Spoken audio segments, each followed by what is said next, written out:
Welcome back to another episode of Rock Boys Football for us Michigan fans. Buckle up for the next couple of weeks. If you are a Michigan fan that enjoys following what is going on the recruiting trail, you feel like it's going to be a really busy next couple of weeks for Michigan, really for a couple of different reasons. Most notably, this is when Sherrone Moore likes to do his best work. Go back 12 months ago in the momentum Michigan built at this time last year on the trail.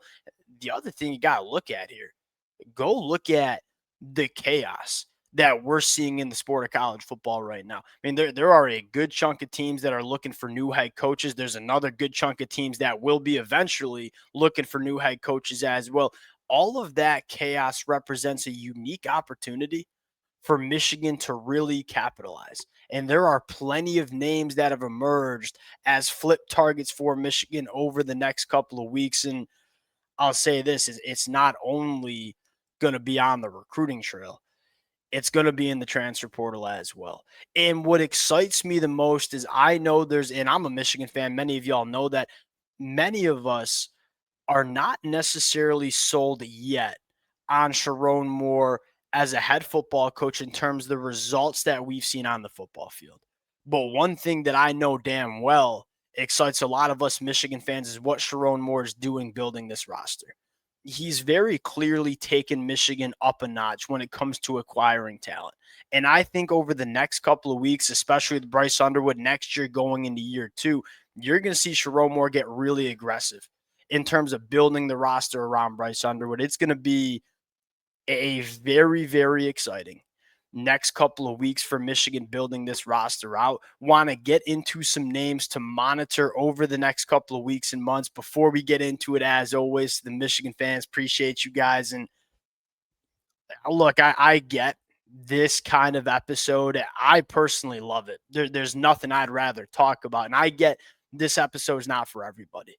But if you're a Michigan fan that likes to follow this stuff, it's going to be really fun over the next couple of weeks. If y'all do enjoy the content, consider subscribing to the channel. Without further ado, let's get into it. Now, let's start with a position that, look, I'm in the comment section with y'all, and I see you guys voicing the frustration about linebacker recruiting.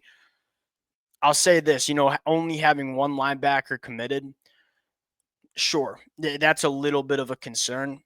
I like where the linebacker room sits. I mean, we're going to lose Ernest Hausman, who's been a rock for Michigan the last couple of years, but you have Cole Sullivan coming back. Jimmy Rolder, this is a fun fact that I don't even know if a lot of Michigan fans realize. He's got another year of eligibility. I believe in that national championship year, Jimmy Rolder took a red shirt. And so he has the opportunity to be back for Michigan in 2026. And you look at a guy like Troy Bowles. You've heard really good things about Chase Taylor and Nate Owusu-Boateng. There is a group of linebackers I think Michigan likes. But you want to continue to stack bodies in that room. Now, a name that's going to be on campus this weekend that excites me, Aiden Reeder, committed to Wisconsin right now. Wisconsin's one of those programs that has a lot of turmoil right now and ain't really sure what the future of Luke Fickell's going to look like. The body type is what stands out to me about Aiden Reeder. It's like, look, is this kid the most polished up football player that we see in the country? No, probably not. But I'll say this, he's 6'3", he's 215 pounds, track and field background. So big body that looks the part, that flies around the football field. And we've seen Michigan do this a lot over the last couple of years. Now, really, since Sherrone Moore has taken over, we're betting on tradesmen. Like, give us the high caliber athletes. We'll make them good football players. That's what Aiden Reeder is. Gives you a lot of juice as a pass rusher as well. Very interested. I don't think Aiden Reeder's a guy that immediately plays next year for us as a freshman, but a guy that you want to stack in that room and going to see what he becomes over the next couple of years. That's the name to monitor at the linebacker position. Now, the next position group that I think is really fun for us Michigan fans in the secondary, right?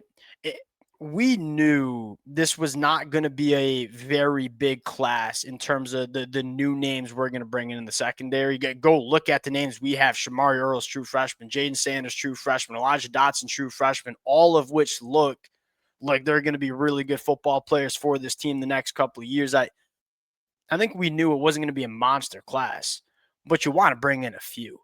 The name to watch here is Havon Finney. And I think for Lamar Morgan, this is probably the number one target on his board. And it's been that way even after he committed to LSU back in the spring. LSU's obviously going through a head coaching change. I think the big story to watch here is what happens with Corey Raymond, who coaches the secondary at LSU.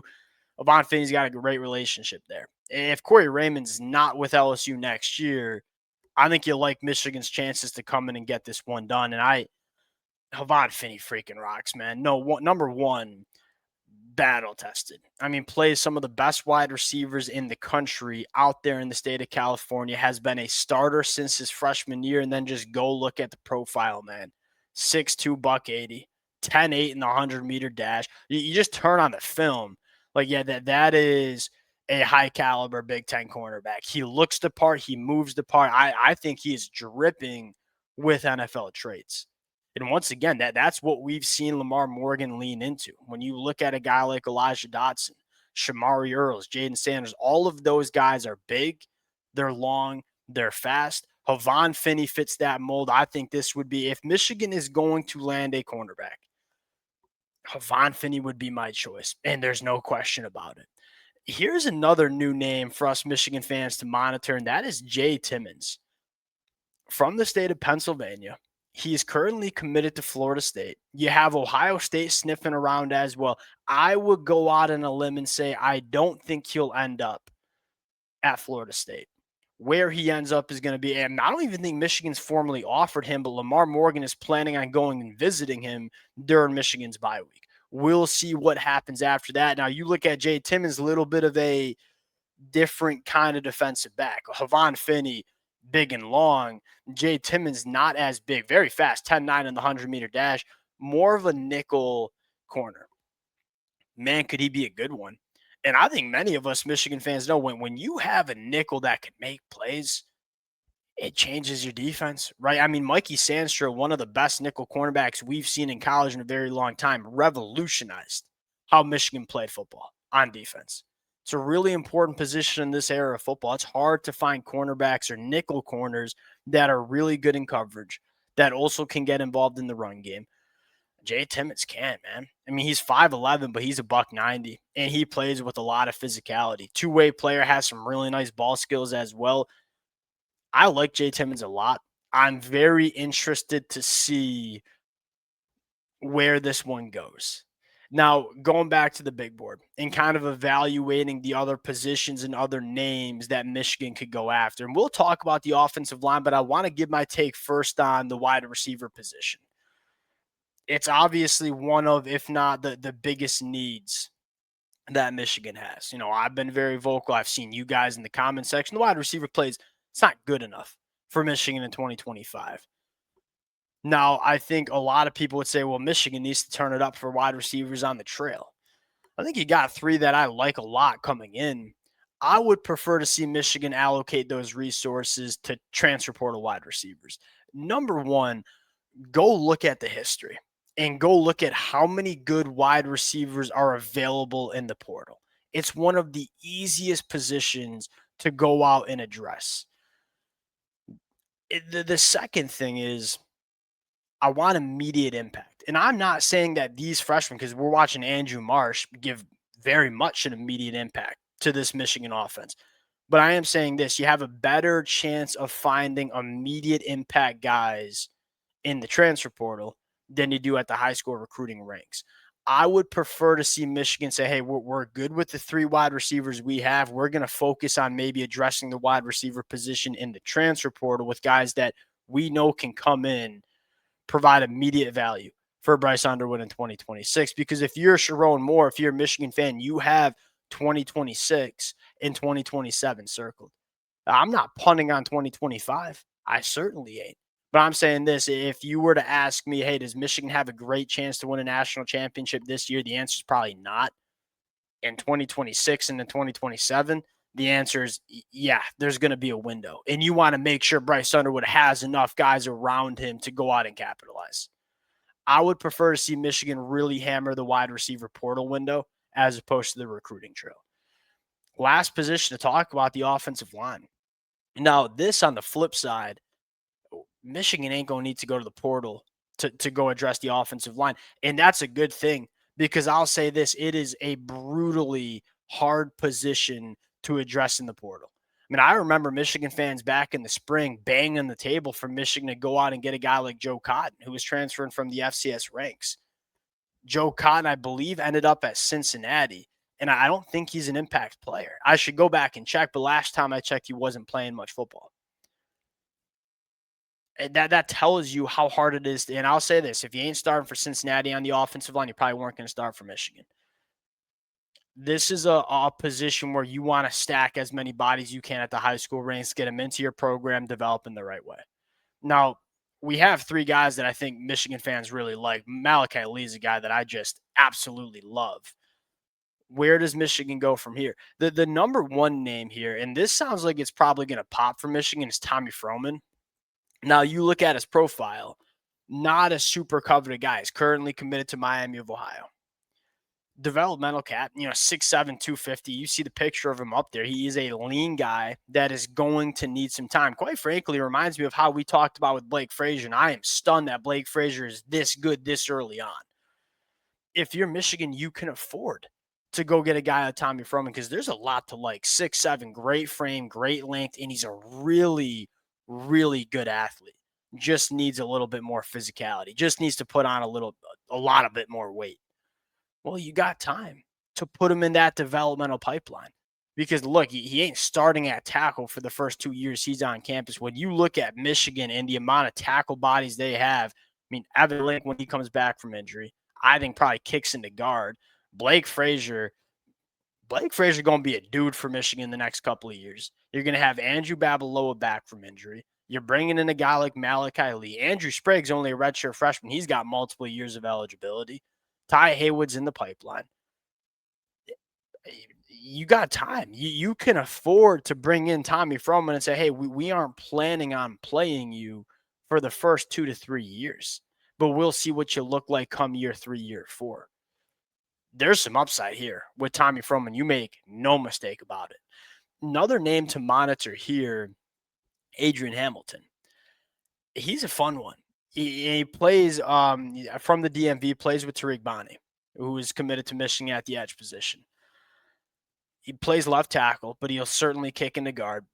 Good athlete, powerful kill, leverage monsters the way I describe him. Like he's not super big and super long, but he is stout and he is really powerful and he's really, really strong.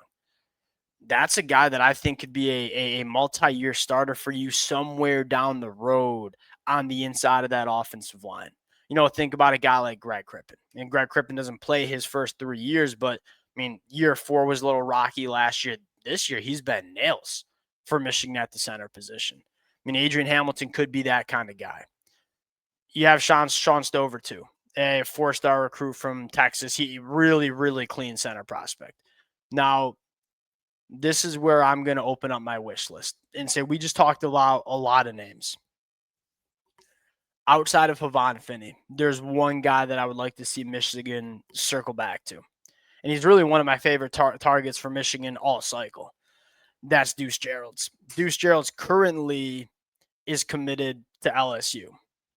We know what's going on with LSU right now. The biggest chance for Deuce Gerald's to flip his commitment is probably Ole Miss. We'll see if Lane Kiffin's at Ole Miss next year. Now, again, Oregon's really pushed hard for this kid, and I bet Oregon gets back into the mix for Deuce Gerald's. I would love to see Michigan circle back to Deuce Gerald's. And I know Michigan's pretty good on the defensive line. We're sitting pretty. This kid, to me, is too good of a player to not go after if you have the chance. I mean, he just set the record in the state of Georgia for sacks.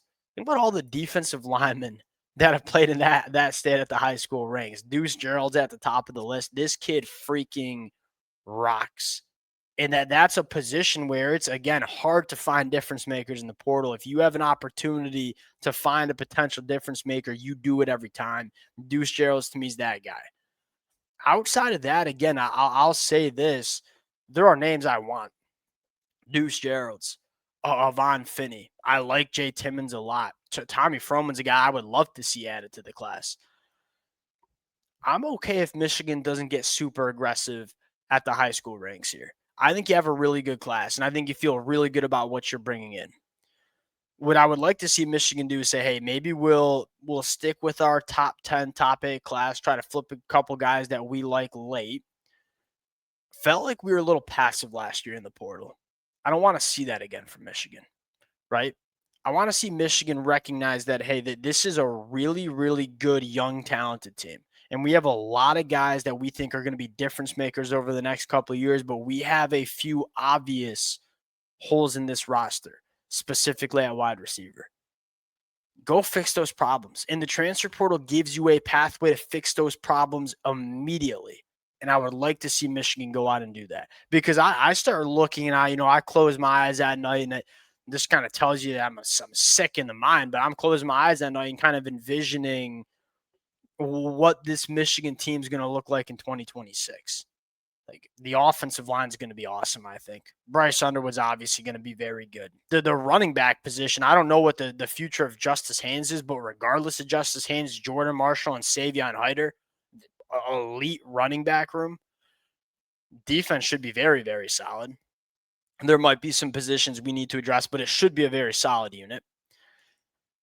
If we address the wide receiver position and Bryce Underwood takes a step in his development, and guess what? Addressing the wide receiver position, going to help him take that, Bryce Underwood take the step in development, this team can be really dangerous next year. And I would like to see Michigan recognize that and say, hey, we're going to pool some resources together to really go out and hammer that home in the offseason. We'll see if they do it. And if they do it, if you add a couple of difference makers in the wide receiver room, you retain this roster, this team can win a lot of football games in 2026. I firmly believe it. All right, we'll close it out there. Appreciate you guys rocking with it. If y'all do enjoy the content, consider subscribing to the channel. We'll talk to y'all later. Peace.